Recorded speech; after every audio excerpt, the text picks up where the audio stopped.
Donald Trump is the worst president of the United States for America's children.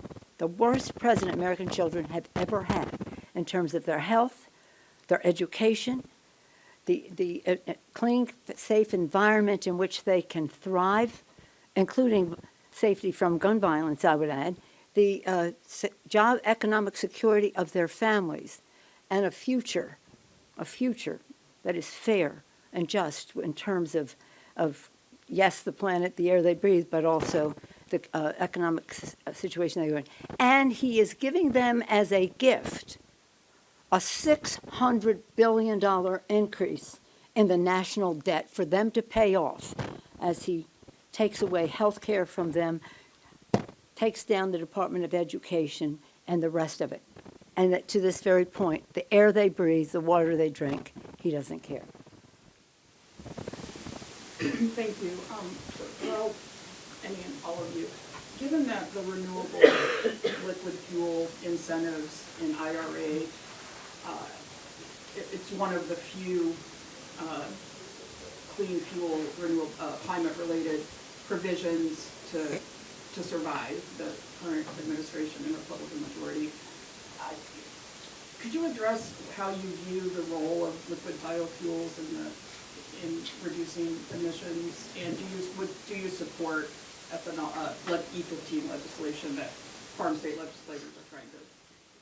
Well, let me generally comment on the assault on the Inflation Reduction Act and the clean energy economy. And as Democrats, we're united in pushing back against the damage that was done, notwithstanding the fact that there were several, more than 20 House Republicans who said, hands off the clean energy tax credits and provisions in the Inflation Reduction Act, and then, of course, bent the knee to Donald Trump as soon as he ordered them to decimate the overwhelming majority. So we think that there's a lot of repair work that has to be done in order to get back to the place where we are standing up a clean energy economy for the good of the climate, for the good of communities across the country, the jobs that are created, the economic development, the lowering of electricity prices, particularly in an environment now where, because of the rise of artificial intelligence, we're going to see exponential demand for energy, and we shouldn't be cutting things back. So in terms of ethanol and that particular dynamic, it's in the mix of things, right? Important to remain a part of the picture related to the future, but I'm really concerned about the damage that was done to renewables, to wind, to solar, and to the opportunity that really was groundbreaking coming out of the Inflation Reduction Act. As the ranking member on Environment Public Works, I've told Republicans that it's something I'm certainly willing to consider, but waiting for their first offer. Should we do one more, and then the Speaker and the Leader have to go? Speaking of climate and the administration, tomorrow the administration has announced it's going to issue new regulations, pretty much gutting the Endangered Species Act. One of them says that you will not be able to consider matters such as climate change in listing species as endangered. I wonder, what's your reaction to that? Are you going to oppose that? Of course, this is all in keeping with their, well, let me say, use the president's language.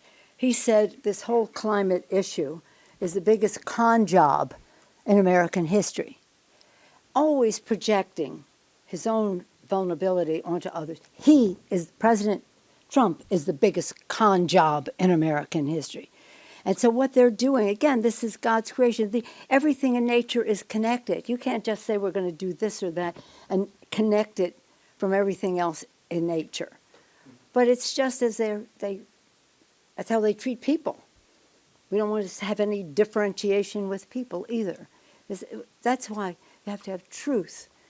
We have to make sure people are not apathetic about listening to what is at stake here. Truth and trust in the collaboration that we want to have. Collaboration, the transparency of it all. And what they're doing, that's almost irreversible. That's why it's really important for us to win this election so that we at least can hold up some of that. And then hopefully we can have some truth and trust in the Supreme Court so they don't let him get away with destroying God's creation. One of the points I made in Brazil is that at events like the COP, you see the smiling mask of the fossil fuel industry. Oh my God, they're in heaven. But if you want to see their true face, you look at what they are having the Trump administration do.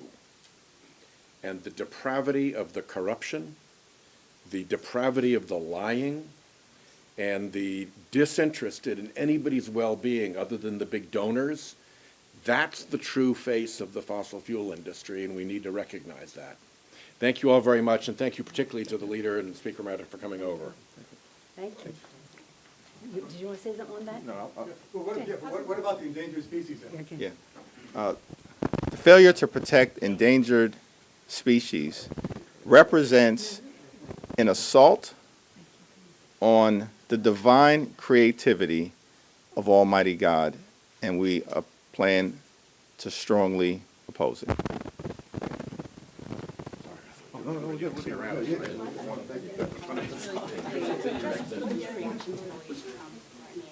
Democrats about arrest and even death threats, just given the fact that they justified. It's an outrageous, unconscionable, unhinged, and un-American statement.